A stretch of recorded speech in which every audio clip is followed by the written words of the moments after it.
शैलेश धात्रक, एका ते काय प्रभागात चारचा प्रभाग असतो ना, त्याच्यामध्ये एका कुटुंबातले 3 जण उभे आहेत. शैलेश धात्रक, मनीषा धात्रक आणि पूजा धात्रक.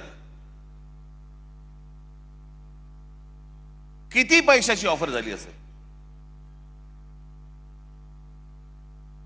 तुम्ही कल्पना पण नाही करू शकत. म्हणजे काय लेवलचा बाजार मांडला या लोकांनी, तुम्हाला अंदाज येईल. या 3 लोकांना एका घरात मिळून 15 कोटी रुपयाची ऑफर दिली गेली. 15 कोटी. आणि मला ते मुद्दामून इकडे बोलवायचे होते त्यांनी 15 कोटीची ऑफर नाकारून ते निवडणुकीला उभे राहिलेत. दुसरा मुलगी सौ राजश्री नाईक,